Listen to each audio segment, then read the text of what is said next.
Follow the conversation. This is Afternoon on the Dove.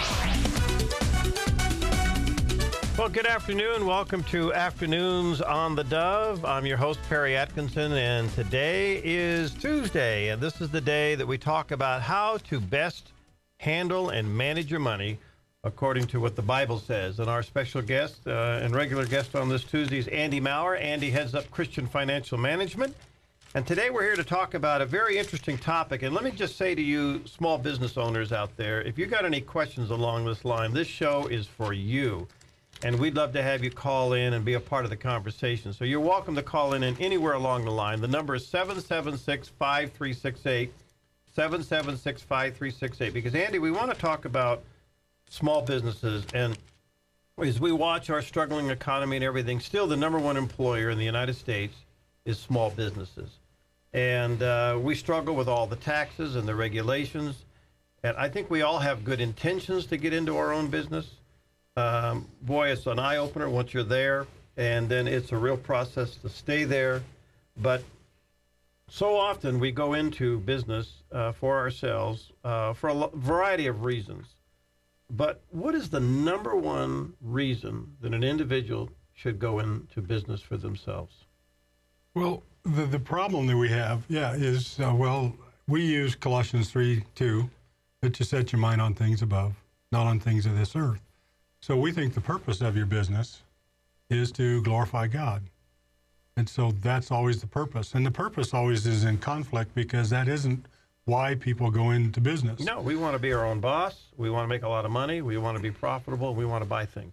And that's why it became a crisis and why we're talking about it today. Yeah. Because we're into a downturn and we're unemployed. And unemployed people want to be bosses themselves. They didn't like their boss. They got laid off. They have all kinds of reasons. No matter, we have in America, our entrepreneurship is incredible in that we can always build a better mousetrap. Mm-hmm. So we always can do something better than the next guy. And that's been the secret to our success. But if you don't have a business plan and you don't have the right amount and you don't have the right tools to fill in the whole program, then we might have a problem with it. And so, and when you're in ministry, all we deal with is the problem side of life. We don't, the 85% of the people that are making money, making a profit, hiring boards and hiring people for counseling and all that stuff, we don't get to see those. I see the ones that are cash poor and talent poor, or as we talk, or again, we talked when we started out here in the foyer, we're talking about what is a small business. Well, there's quite a range from the wife who has a Tupperware business to a mill who has 300 employees to some of these big conglomerates that have 14 million. The government says 14 million gross and less is a small business. Well, we have a whole lot of lumber wholesalers and sailors and car dealers, and we have a whole lot of folks that are less than that gross $14 million. And each one level is a different set of problems. So yeah, we have to work on that quite a bit. But again, the purpose is to glorify God. And we talked last time, we started with work as unto the Lord. So what does God tell us to do about it? Well, first of all, we need to set our mind on things above. Things, is this project, is this idea, is this program glorifying to God? Well, I remember early on when I first took over the Dove, KDOV radio. This would have been back in the 80s, and you come into my life. You had been through an incredible experience in your life financially. God sovereignly put you into this ministry as a result of an experience in your life. And here you and I are doing shows back and forth, and it dawned on me, God loved me so much that he put Andy Maurer in my life because I thought I was in ministry. I thought I was doing things because, after all, this is a ministry and this is serving God. And I really struggled with the line between ministry and running a business. I mean, I really struggled with that for quite a few years. And here you are in front of my face once a week telling me this business belongs to God. This is to glorify God. God's in control. And I thought, no, wait a minute, I'm the smart guy here. I thought God put me here because I'm such a cool dude. Yes, I'm such a cool dude. Yeah, that's godly. Yeah. Yeah, I think Moses spent 40 years in the wilderness on that attitude alone. Yeah. You know, And, I mean, he's a whole lot tougher than we were. Well, didn't you experience that when you had the concrete business? Oh, yes. Oh, yeah, I thought I was totally in control. But my whole purpose was godly. See, when I retired from the NFL, my purpose was to make money to give to ministries. So my focus was to make money. Okay. Now, I didn't know how to do it. Didn't know anything about it. Didn't know you had to have a plan, or didn't know you needed to make a profit, or you need to control your expenses, or, you know, usually, as we talk about, early businesses always outspend themselves, you know, 125 or 30% in the first 2 or 3 years. And they just don't like operating with the old pickup truck and the old car and the old this and the old that. And they want new and this, and the only way you can have all that stuff quickly is use debt. Well, we tend to get going too fast and too big, and then of course debt was fine. I mean, I figured 10-12% on the debt, which was higher than anything we'd ever seen, and when it was too over prime at 22%. That was a major player in your life. And I was talking to you about the government budget. You look at the government budget in the paper on Sunday, and they put the little pie chart out there, and the silent killer, the interest charge, is now $1.5 trillion. And you know, and I got in a little bit of trouble years ago. Let's see, we'd moved to another station, and we talked about this interest and stuff, and how bad it was and all that. And the KDUF banker met us at the door after it was over. So to a banker, this is all profit. To an individual, it's another expense, but it's one we don't pay attention to.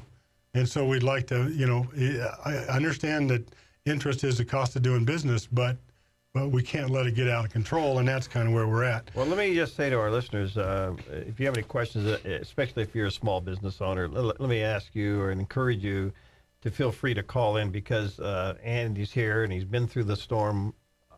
I constantly live in the storm. I think Andy gave me the slogan a couple of weeks ago. Ministry is crisis management, and I've come to understand that, because it's just, if you know sooner you get this one solved and you got another one going on.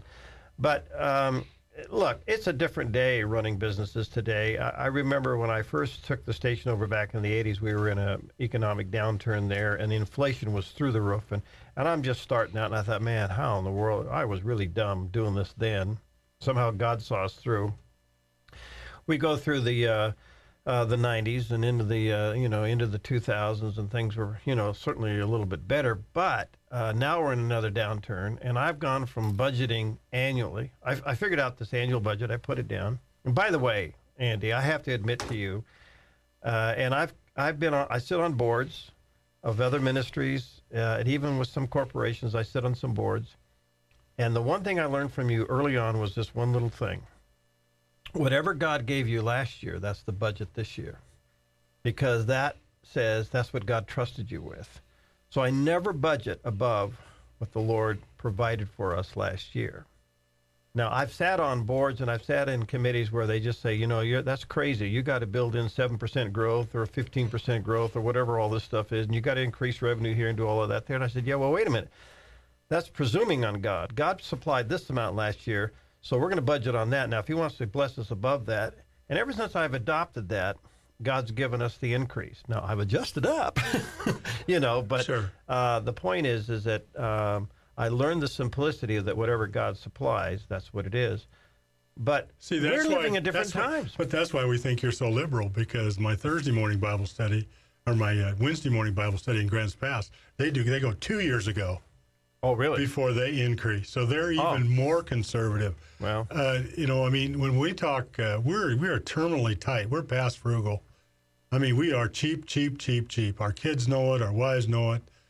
We squeeze every dollar. I want Christians to have the most for the least, even if you have money. Be a wise shopper, be a good production person, be as efficient as you can, and work it as, and generate all that. Don't just let price and cost get out of control. But yeah, I like all that stuff that we get in the business, and the cash flow allows you to do it.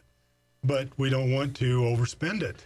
Well, the thing that I'm learning now is with this downturn that we have, when I used to budget annually, and then I went to, well, maybe I ought to bring that back to 6 months. And then I realized this is a very cyclical ministry. It does reflect the seasons. So I came back to a quarterly budget. Well, with this economy and as shaky and unstable as it is, I'm now budgeting monthly. Is that wrong? No, and I think we're in July, so everybody should sit down and figure your taxes right now. Get out your forms and figure out your gross and your incomes and your expenses and figure your taxes and see what tax liability you got to come up with. Don't wait till December 31st or 30 days before your fiscal in whatever your corporation is, but figure them 6 months ahead so you can plan and work at it. So that and I do budgets every 2 or 3 months, and they always change, and some of our spending hasn't changed, and some of our habits, but at least I know how little we have instead of not having a clue. Most of what we deal with is people just don't know. What are some of the trappings that people get into when they go into business for themselves? What are some of the beginning things that they probably don't look for that ends up biting them if they're not careful? Well, we tell lots of stories, but it's always interesting. If you've got $243 in your advertising budget, the salesman comes in and you know he's got a $340 project. Okay, if you've got $2,000 for inventory, the guy will give you a real deal if you spend $3,000. And so by the time we spend $3,000, extra $1,000 there, extra $500 in advertising, if you get 4 cell phones for everybody in the office, now you have $70 a month to take care of that, but you can get 5 cell phones for $90. Okay, now you've overspent another $20, and you really haven't done anything. Wives do that, buying and selling with their sales in the grocery stores. And I always buy whatever's, the cheapest I possibly can too. But if your budget only is $400 a month to buying groceries, you can only buy $400 worth. The fact that it doesn't fill the basket is not an argument. The fact that it doesn't give Count Chocolates to the kids is not an issue. Okay, what they want to eat. We need to not overspend, and that's all we talk about with the government budgets and plans. Well, they do exactly the same thing as we do. Their personal finances many times are exactly how they spend in Congress, and if you just don't overspend, that's our gripe. All right. So when you're counseling people who are in business or going into business, how important is a business plan, and what should that business plan include? I mean, we can make projections till the cows come home, but are they accurate? Are they just wishful thinking? In fact, I had to we're involved in an application for a grant, and as I was looking through this, I thought, man, this thing's asking more questions than my board asked of me. I know this is really tough stuff. I mean, and then it dawned on me. I thought, well, thank you, Lord, for putting this in my life, because I otherwise probably wouldn't ask these questions. Well, if you're on the grant side, what we do is fill out the grant forms so that the person can't fill them out. That eliminates a whole bunch of people. Well, that's for sure. Because it's a big, I counsel both sides. so if you just ask them for a business plan, most won't have it. So you will get away from people who ask for grants that aren't ready for it. Giving a person a grant without a business plan is just throwing money against the problem. Loaning money to people without a business and without a plan or budget. I don't give counsel to file bankruptcy or even a consolidation loan unless you live 6 months on a budget. All right. Because otherwise, it's just going to cause you problems. Let me take a break. We'll be right back. Andy Maurer is with us. We're talking about the challenges of owning a small business, and what does the Bible say about it? What does God have to say about you and your business? And is your business unto the Lord, or is it unto yourself, even though you may have a Christian symbol above your name? Well, give us a call, 776-5368. We'll be right back.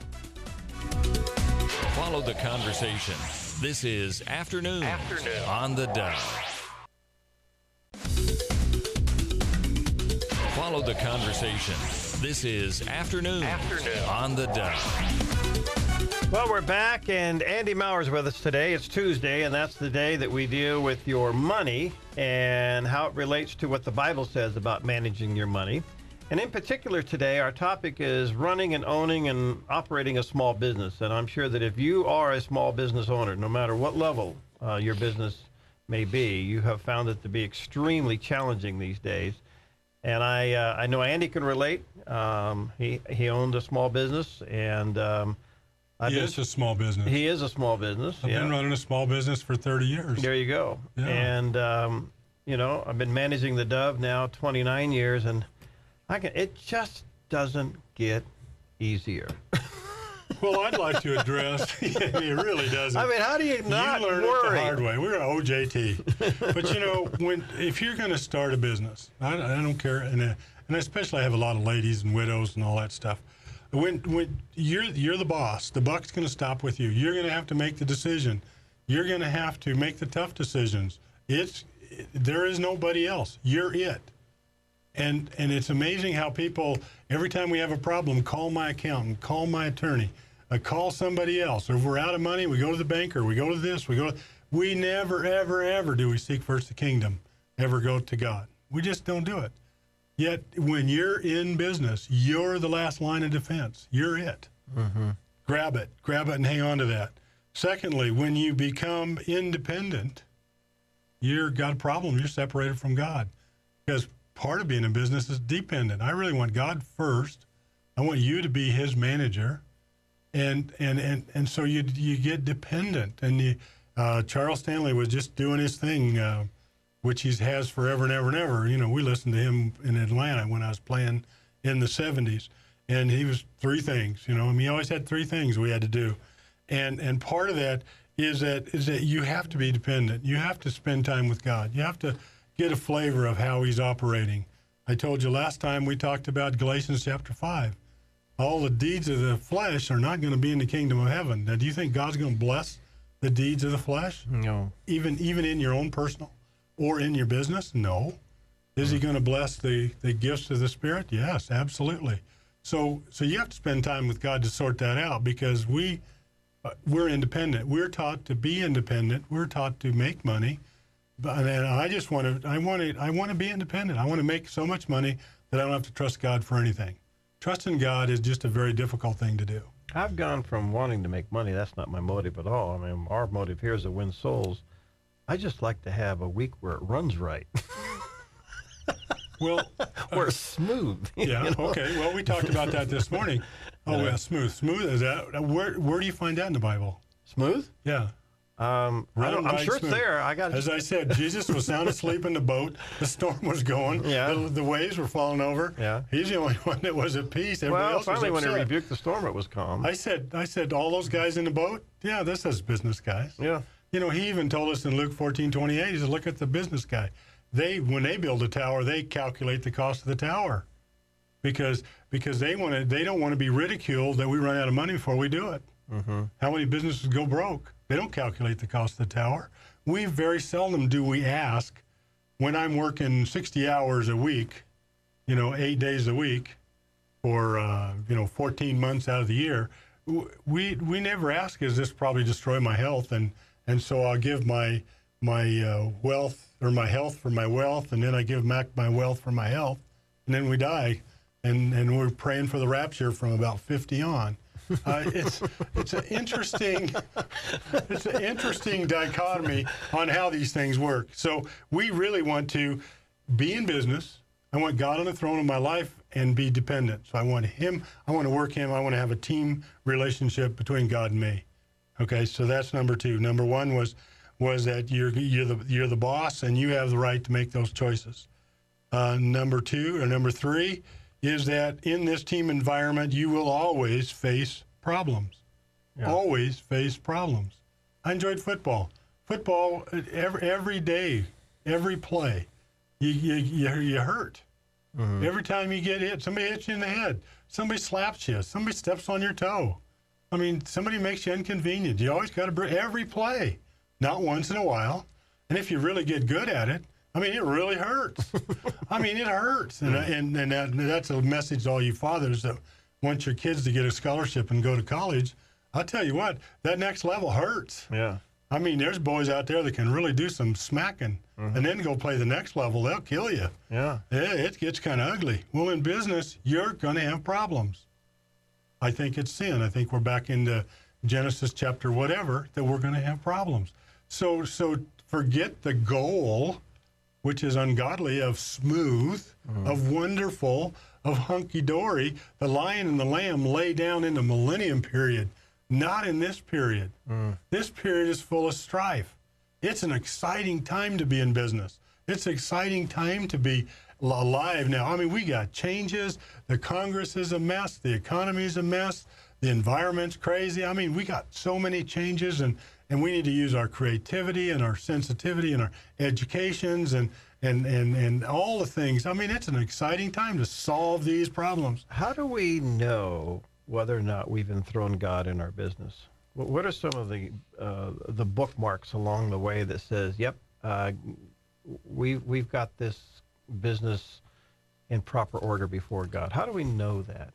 You know, that was a big question. It's still a big question, but we look at if God gives you what you need.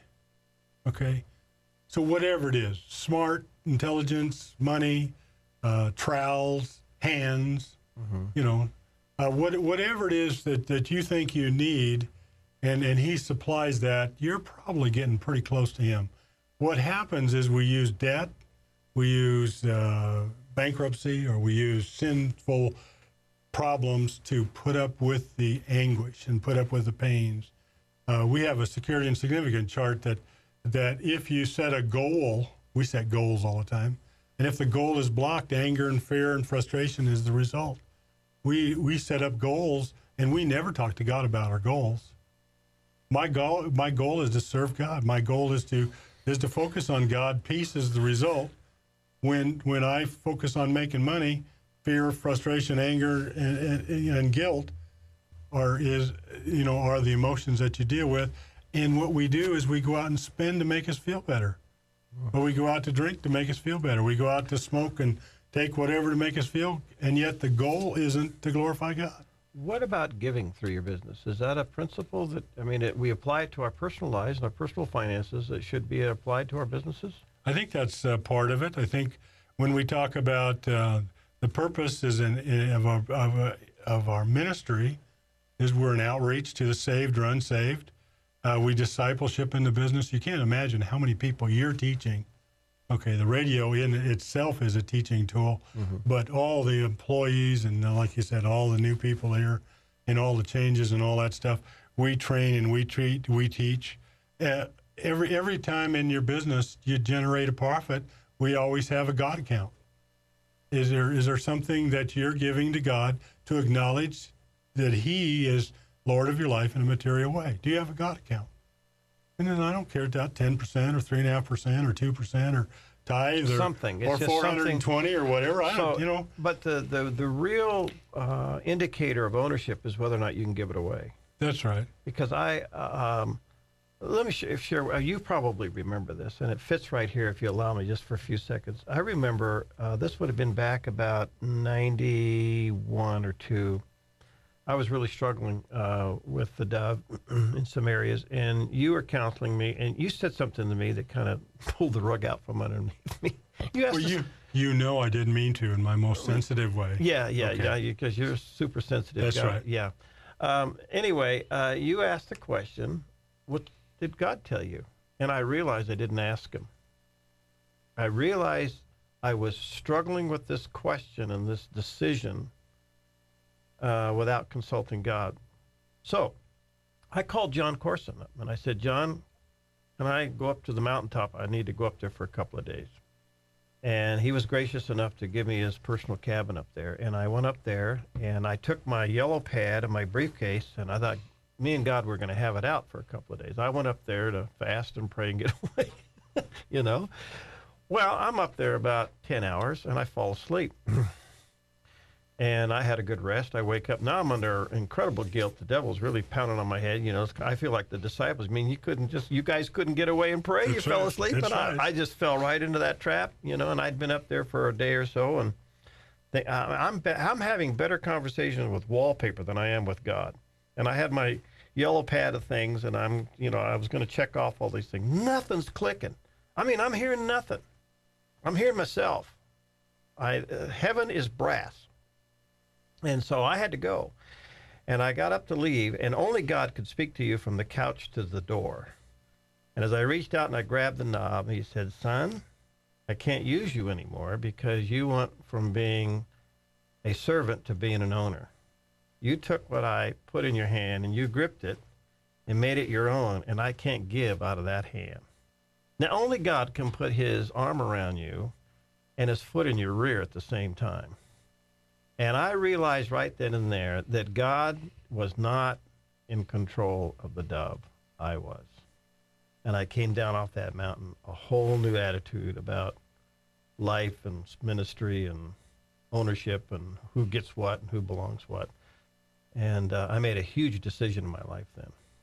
Therein lies the huge decision that I had to make in this ministry, being in control of construction, being in control of everything. Working harder than anybody, setting goals. Just retired from the NFL, so I'm way over normal. We were very, very intense. And then when we got into ministry, he says, the people you're going to counsel don't have any money. Okay. And even if they write you a check, it'll probably bounce. Okay. So how are we going to pay the bills? You're going to trust me. Trust me? Okay.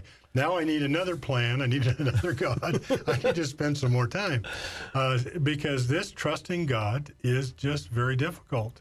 So when we come out and we talk about the purpose is to glorify God, boy, I tell you what, it's not an easy thing.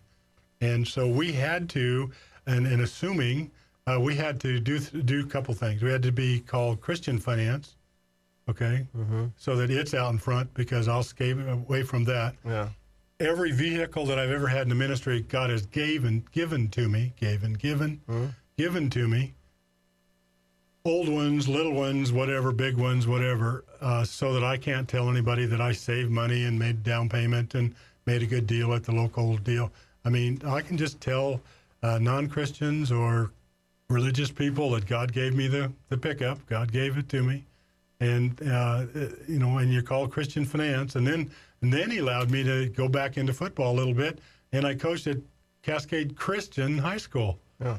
I mean, so when you're not an evangelist and you're not particularly a spiritual person, I mean, I appreciate all this stuff, but I never thought much of ministry people because they didn't work for a living. Yeah. You had to get dirty after a full day's work. That's a real guy.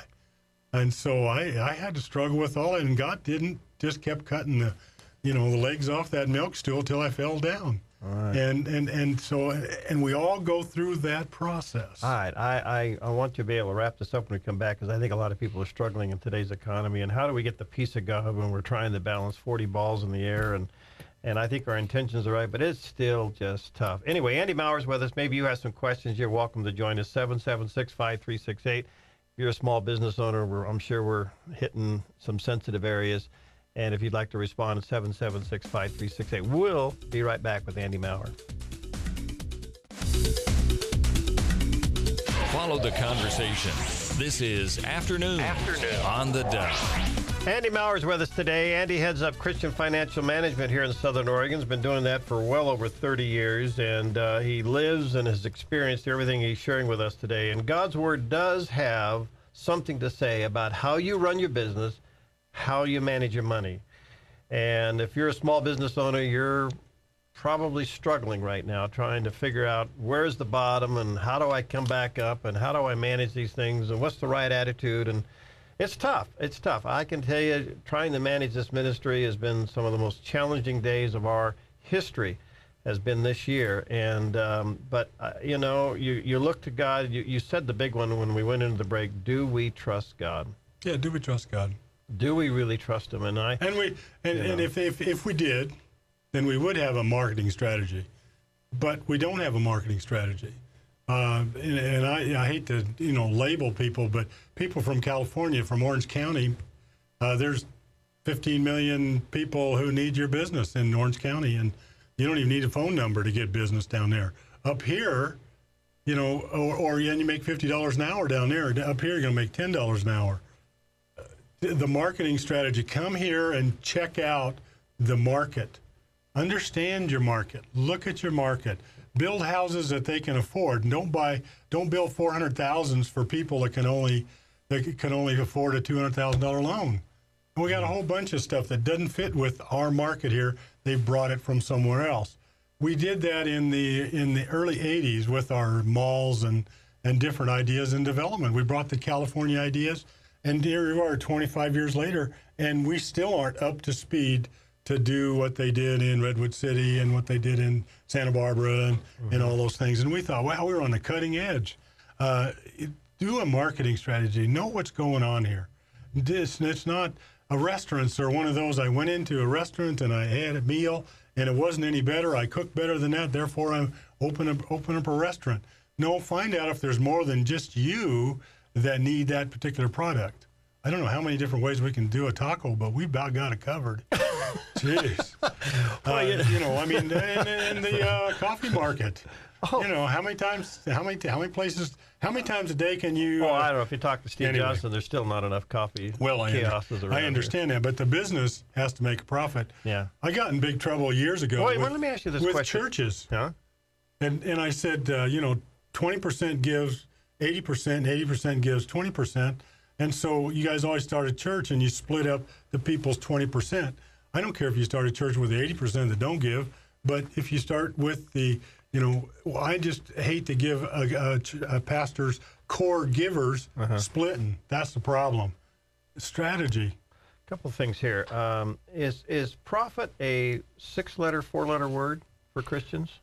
No, it's the result of excellent management. We need a profit to continue. Mm-hmm. It's amazing. Did you make a profit? Did you make a profit? No, I grossed so much. In fact, to make a profit, I would like you to tell me how much you gave. Would be a better figure than how much you grossed. But profit is good, and out of your profits you give. That's your first fruits. But so you have to make a commitment to give, and if you put that in there, we have to make a profit to continue. That means you're holding expenses down and your gross is more than net. When we talk again, we're to make a profit. Okay, when a hamburger costs $45 for lunch, you're not going to sell many hamburgers. Yeah, right. Okay, but we don't do any marketing strategy to figure that out.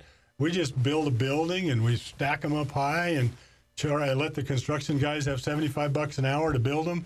So they cost too much, and then we loan money, and we do until the overhead is so high, you can't possibly serve enough hamburgers or enough beans and rice to pay for the building, let alone the employees.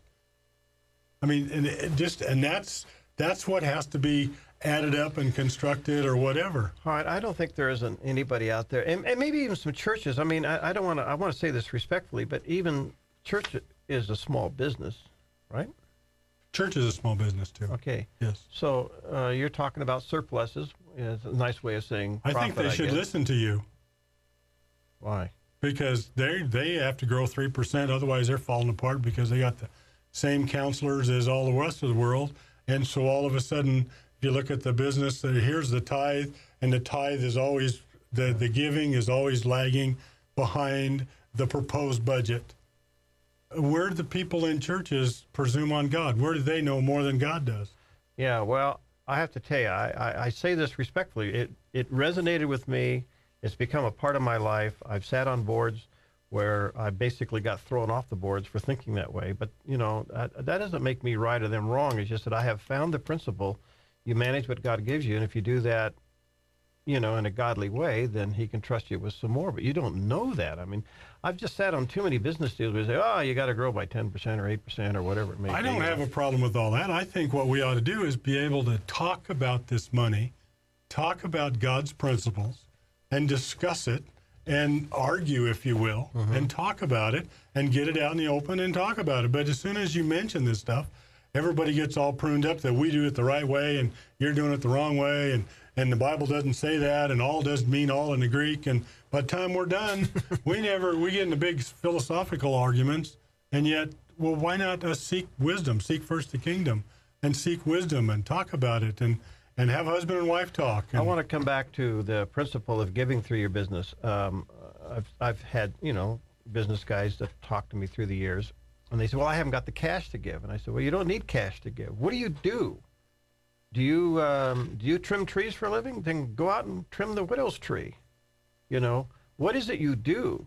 You can tithe through the service or the products that you produce. I say tithe, give. I don't have a problem with any of that. Yeah. And the only thing is I have a problem with people doing services and then not giving their money. Now we have a problem with our cheapness. Okay. But if you're tight cash flow, then yeah, services are there, loaning your vans or helping people. It's amazing. You're in business because you're an expert at what you do. And the people who need your services, they don't know anything. You need to go fix there, as my son is in air conditioning and heater business. Those people that he goes and takes, they can't even slide the thermostat over. Well. Okay, and he's very kind and sweet, and we've been ministering to people forever. And that's why I send them out a monthly expense and income sheet. They can add and subtract their PhDs in college, but they can add and subtract in a couple of things and teach them how to budget, and they become excellent budgets. Create a surplus, and once you create a surplus, now you need the financial planners, and you need the accountants, and you need attorneys, and you need all the stuff we need.